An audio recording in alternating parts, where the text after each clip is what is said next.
Today we are reading chapter 15 of Anne of Green Gables by L.M. Montgomery for our chapter book story time here at the Caribou Public Library. I'm Miss Erin. Thank you so much for joining us today. We get to see what happens next with Anne.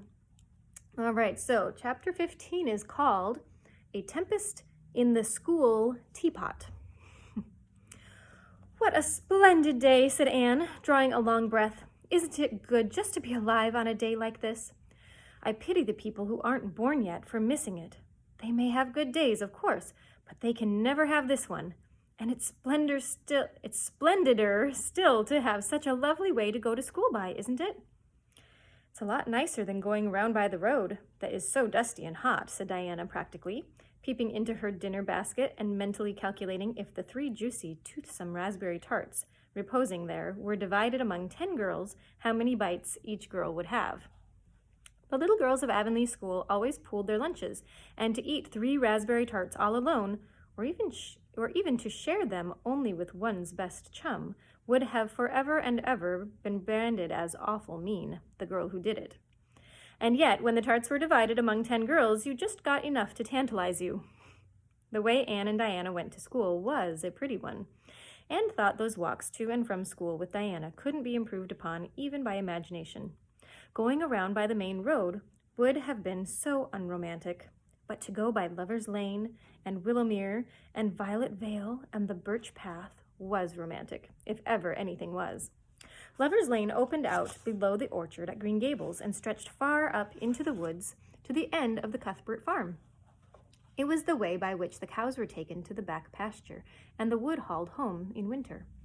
Anne had named it Lover's Lane before she had been a month at Green Gables.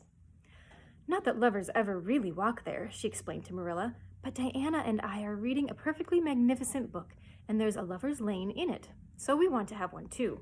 And it's a very pretty name, don't you think? So romantic.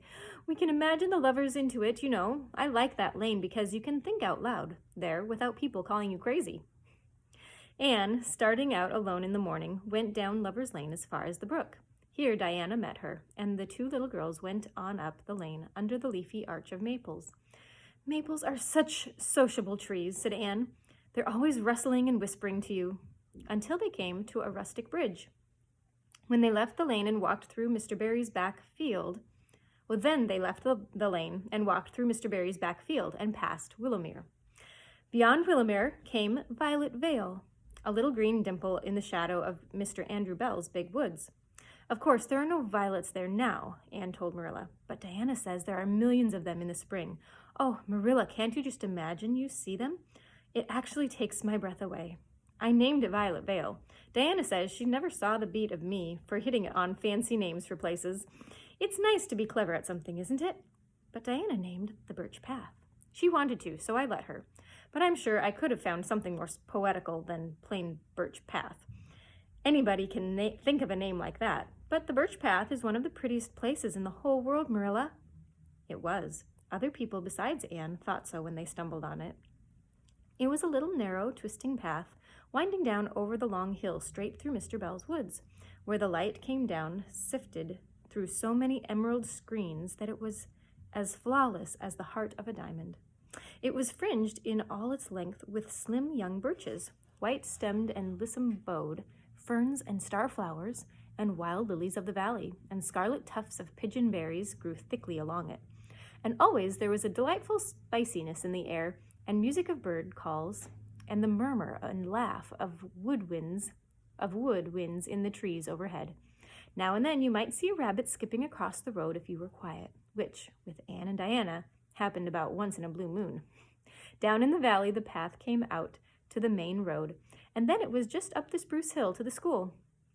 The Avonlea School was a whitewashed building, low in the eaves and wide in the windows, furnished inside with comfortable, substantial, old-fashioned desks that opened and shut, and were carved all over their lids with the initials and hieroglyphics of 3 generations of school children. The schoolhouse was set back from the road, and behind it was a dusky fir wood and a brook, where all the children put their bottles of milk in the morning to keep cool and sweet until the dinner hour. Marilla had seen Anne start off to school on the first day of September, with many secret misgivings. Anne was such an odd girl. How would she get on with the other children? And how on earth would she ever manage to hold her tongue during school hours? Things went better than Marilla feared, however. Anne came home that evening in high spirits. I think I'm going to like school here, she announced. I don't think much of the master, though. He's all the time curling his mustache and making eyes at Prissy Andrews. Prissy's grown up, you know. She's 16, and she's studying for the entrance examination into Queen's Academy at Charlottetown next year. Tilly Boulter says the master is dead gone on her. She's got a beautiful complexion and curly brown hair, and she does it up so elegantly. She sits in the long seat at the back, and he sits there too most of the time and explains her lessons, he says. But Ruby Gillis says she saw him writing something on her slate. When Prissy read it, she blushed as red as a beet and giggled. And Ruby Gillis says she doesn't believe it had anything to do with the lesson. Anne Shirley, don't let me hear you talking about your teacher in that way again, said Marilla sharply. You don't go to school to criticize the master. I guess he can teach you something, and it's your business to learn. I want you to understand right off that you are not to come home telling tales about him. That is something I won't encourage. I hope you were a good girl. Indeed I was, said Anne comfortably. It wasn't so hard as you might imagine either. I sat with Diana. Our seat is right by the window, and we can look down to the Lake of Shining Waters. There are a lot of nice girls in school, and we had scrumptious fun playing at dinner time. And so nice to have a lot of little girls to play with. But of course, I like Diana best, and I always will. I adore Diana. I'm dreadfully far behind the others. They're all in the 5th book, and I'm only in the 4th. I feel that it's kind of a disgrace, but there's not one of them that has such an imagination as I have, and I soon found that out. We had reading and geography, Canadian history, and dictation today.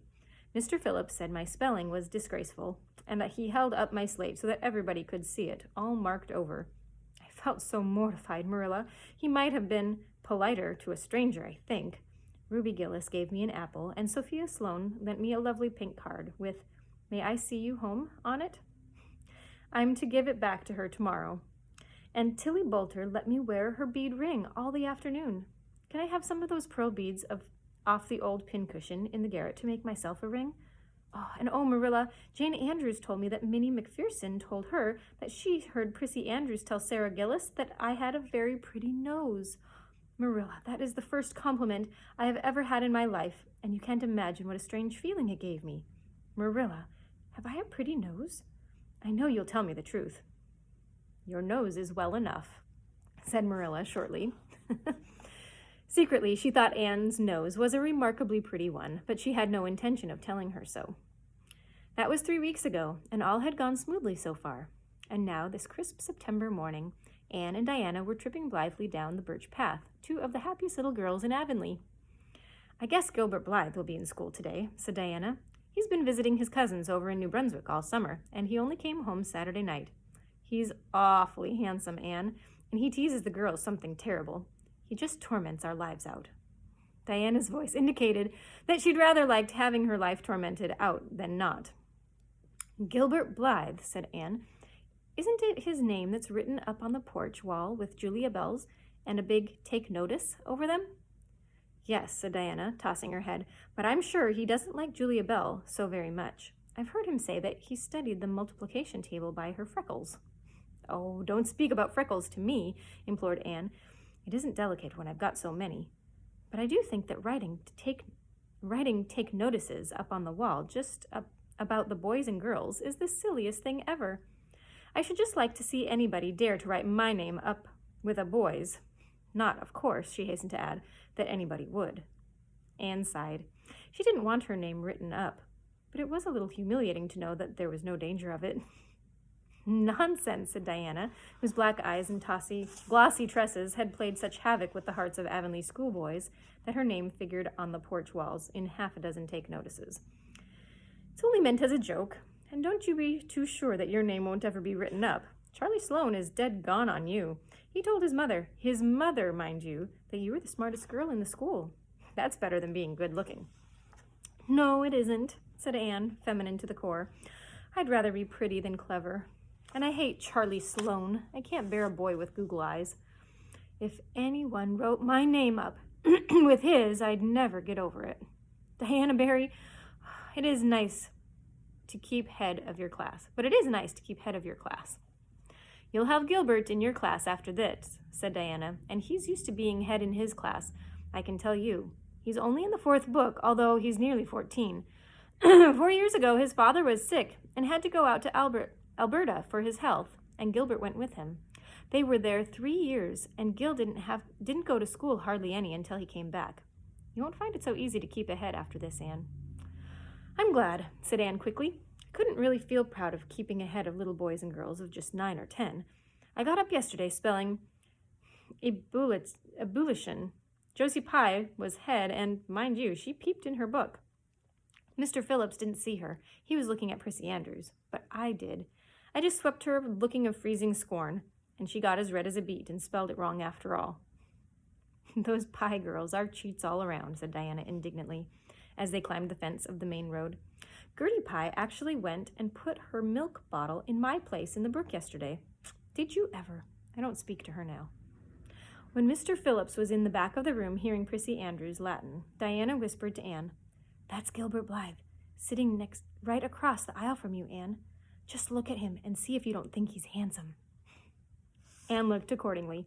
She had a good chance to do so, for the said Gilbert Blythe was absorbed in stealthily pinning the long yellow braid of Ruby Gillis, who sat in front of him, to the back of her seat. He was a tall boy with curly brown hair, roguish hazel eyes, and a mouth twisted into a teasing smile. Presently, Ruby Gillis started to take a sum to the master, and she fell back into her seat with a little shriek, believing that her hair was pulled out by the roots.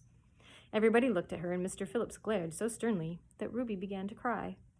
Gilbert had whisked the pin out of sight and was studying his history with the soberest face in the world. But when the commotion subsided, he looked at Anne and winked with inexpressible drollery. I think your Gilbert Blythe is handsome, confided Anne to Diana, but I think he's very bold. It isn't good manners to wink at a strange girl. But it was not until the afternoon that things really began to happen. Mr. Phillips was back in the corner explaining a problem in algebra to Prissy Andrews, and the rest of the scholars were doing pretty much as they pleased, eating green apples, whispering, drawing pictures on their slates, and driving crickets harnessed to strings up and down the aisle. Gilbert Blythe was trying to make Anne Shirley look at him, and failing utterly, because Anne was at the moment totally oblivious, not only of the very existence of Gilbert Blythe, but of every other scholar in Avonlea School, and of Avonlea School itself. With her chin propped on her hands and her eyes fixed on the blue glimpse of the lake of shining waters that the west window afforded, she was far away in a gorgeous dreamland, hearing and seeing nothing save her own wonderful visions. Gilbert Blythe wasn't used to putting himself out there to make a girl look at him and meeting with failure. She should look at him, that red-haired Shirley girl, with the little pointed chin and the big eyes that weren't like the eyes of any other girl in Avonlea School. Gilbert reached across the aisle, picked up the end of Anne's long red braid, held it out at arm's length, and said in a piercing whisper, "Carrots! Carrots!" Then Anne looked at him with a vengeance. She did more than look. She sprang to her feet, her bright fancies fallen into cureless ruin. She flashed one indignant glance at Gilbert from eyes whose angry sparkle was swiftly quenched in equally angry tears. "You mean, hateful boy!" she exclaimed passionately. "How dare you?" And then, thwack, Anne had brought her slate down on Gilbert's head and cracked it, slate, not head, clear across. Avonlea School always enjoyed a scene. This was an especially enjoyable one. Everybody said, "Oh," in horrified delight. Diana gasped. Ruby Gillis, who was inclined to be hysterical, began to cry. Tommy Sloane let his team of crickets escape him altogether while he stared open-mouthed at the tableau. Mr. Phillips stalked down the aisle and laid his hand heavily on Anne's shoulder. "Anne Shirley, what does this mean?" he said angrily. Anne returned no answer. It was asking too much of flesh and blood to expect her to tell before the whole school that she had been called carrots. Gilbert it was who spoke up stoutly. "It was my fault, Mr. Phillips. I teased her." Mr. Phillips paid no heed to Gilbert. "I'm sorry to see a pupil of mine displaying such a temper and such a vindictive spirit," he said in a solemn tone, as if the mere fact of being a pupil of his ought to root out all evil passions from the hearts of small imperfect mortals. "Anne, go and stand on the platform in front of the blackboard for the rest of the afternoon." Oh dear. Anne would have infinitely preferred a whipping to this punishment, under which her sensitive spirit quivered as from a whiplash. With a white, set face, she obeyed. Mr. Phillips took a chalk crayon and wrote on the blackboard above her head, "Anne Shirley has a very bad temper. Anne Shirley must learn to control her temper." And then read it out loud so that even the primer class who couldn't read writing should understand it. And he also wrote Anne without an E. It just says A-N-N, Shirley. Anne stood there the rest of the afternoon with that legend above her. She did not cry or hang her head. Anger was still too hot in her heart for that, and it sustained her amid all her agony of humiliation. With resentful eyes and passion-red cheeks, she confronted alike Diana's sympathetic gaze and Charlie Sloane's indignant nods and Josie Pye's malicious smiles. As for Gilbert Blythe, she would not even look at him. She would never look at him again. She would never speak to him. When school was dismissed, Anne marched out with her red head held high. Gilbert Blythe tried to intercept her at the porch door. "I'm awfully sorry I made fun of your hair, Anne," he whispered contritely. "Honest I am. Don't be mad for keeps, now." Anne swept by disdainfully, without look or sign of hearing. "Oh, how could you, Anne?" breathed Diana as they went down the road, half reproachfully, half admiringly. Diana felt that she could never have resisted Gilbert's plea. "I shall never forgive Gilbert Blythe," said Anne firmly, "and Mr. Phillips spelled my name without an E, too. The iron has entered into my soul, Diana." Diana hadn't the least idea what Anne meant, but she understood it was something terrible. "You mustn't mind Gilbert making fun of your hair," she said soothingly. "Why, he makes fun of all the girls. He laughs at mine because it's so black. He's called me a crow a dozen times, and I never heard him apologize for anything before, either." "There's a great deal of difference between being called a crow and being called carrots," said Anne with dignity. "Gilbert Blythe has hurt my feelings excruciatingly, Diana." It is possible that the matter might have blown over without more excruciation if nothing else had happened. But when things begin to happen, they are apt to keep on. Avonlea scholars often spent noon hour picking gum in Mr. Bell's spruce grove over the hill and across the big pasture field. From there they could keep an eye on Eben Wright's house, where the master boarded. When they saw Mr. Phillips emerging therefrom, they ran for the schoolhouse, but the distance being about 3 times longer than Mr. Wright's lane, they were very apt to arrive there, breathless and gasping, some 3 minutes too late. On the following day, Mr. Phillips was seized with one of his spasmodic fits of reform and announced, before going home for dinner, that he should expect to find all the scholars in their seats when he returned. Anyone who came in late would be punished. All the boys and girls, and some of the girls, went to Mr. Bell's spruce grove as usual, fully intending to stay only long enough to pick a chew of gum. But spruce groves are seductive, and yellow nuts of gum beguiling. They picked and loitered and strayed, and as usual, the first thing that recalled them to the sense of the flight of time was Jimmy Glover shouting from the top of the patriarchal old spruce, "Master's coming!" The girls who were on the ground started first and managed to reach the schoolhouse in time, but without a second to spare. The boys who had to wriggle hastily down from the trees were later, and Anne, who had not been picking gum at all, but was wandering happily in the far end of the grove, waist deep among the bracken, singing softly to herself, with a wreath of rice lilies on her hair, as if she were some wild divinity of the shadowy places, was last of all.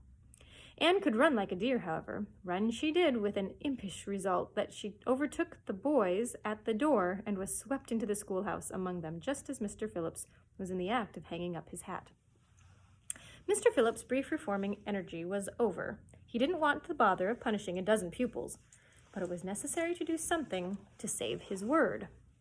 So he looked about for a scapegoat and found it in Anne, who had dropped into her seat, gasping for breath, with her forgotten lily wreath hanging askew over one ear and giving her a particularly rakish and disheveled appearance. "Anne Shirley, since you seem to be so fond of the boys' company, we shall indulge your taste for it this afternoon," he said sarcastically. "Take those flowers out of your hair and sit with Gilbert Blythe." The other boys snickered. Diana, turning pale with pity, plucked the wreath from Anne's hair and squeezed her hand. Anne stared at the master as if turned to stone. "Did you hear what I said, Anne?" queried Mr. Phillips sternly. "Yes, sir," said Anne slowly, "but I didn't suppose you really meant it." "I assure you I did." Still the sarcastic inflection, which all the children, and Anne especially, hated. It flicked on the raw. "Obey me at once." For a moment Anne looked as if she meant to disobey, then realizing there was no help for it, she rose haughtily, stepped across the aisle, sat down beside Gilbert Blythe, and buried her face in her arms on the desk. Ruby Gillis, who got a glimpse of it as it went down, told the others going home from school that she'd actually never seen anything like it. It was so white, with awful red little spots on it. Little red spots. To Anne, this was the end of all things. It was bad enough to be singled out for punishment from among a dozen equally guilty ones. It was worse still to be sent to sit with a boy, but that boy should be Gilbert Blythe was heaping insult on injury to a degree utterly unbearable. Anne felt that she could not bear it, and it would be of no use to try. Her whole being seethed with shame and anger and humiliation. At first the other scholars looked and whispered and giggled and nudged, but as Anne never lifted her head and as Gilbert worked fractions as if his whole soul was absorbed in them and them only, they soon returned to their own tasks, and Anne was forgotten. When Mr. Phillips called the history class out, Anne should have gone, but Anne did not move, and Mr. Phillips, who had been writing some verses to Priscilla before he called the class, was thinking about an obstinate rhyme still and never missed her. Once when nobody was looking, Gilbert took from his desk a little pink candy heart with a gold motto on it, "You are sweet," and slipped it under the curve of Anne's arm. Whereupon Anne rose, took the pink heart gingerly between the tips of her fingers, dropped it on the floor, ground it to powder beneath her heel, and resumed her position without deigning to bestow a glance at Gilbert. When school went out, Anne marched to her desk, obstinately took out everything therein, books and writing tablet, pen and ink, testaments and arithmetic, and piled them neatly on her cracked slate. "What are you taking all those things home for, Anne?" Diana wanted to know as soon as they were out on the road. She had not dared to ask the question before. "I am not coming back to school any more," said Anne. Diana gasped and stared at Anne to see if she meant it. "Will Marilla let you stay home?" she asked. "She'll have to," said Anne. "I'll never go to school with that man again." "Oh, Anne," Diana looked as if she were ready to cry. "I do think you're mean. What shall I do? Mr. Phillips will make me sit with that horrid Gertie Pye. I know he will because she's sitting alone. Do come back, Anne."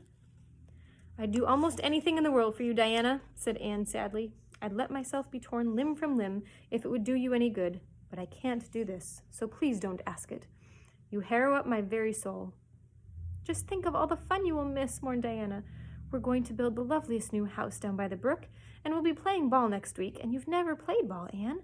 It's tremendously exciting. And we're going to learn a new song. Jane Andrews is practicing it up now, and Alice Andrews is going to bring a new Pansy book next week. We're all going to read it out loud, chapter about, down by the brook. You know you are so fond of reading out loud, Anne." Nothing moved Anne in the least. Her mind was made up. She would not go to school to Mr. Phillips again, and she told Marilla so when she got home. That's not quite the end of the chapter, but because it's such a long one, I think I got to wrap it up there for today. So we'll continue on next time. Have a great night, everyone.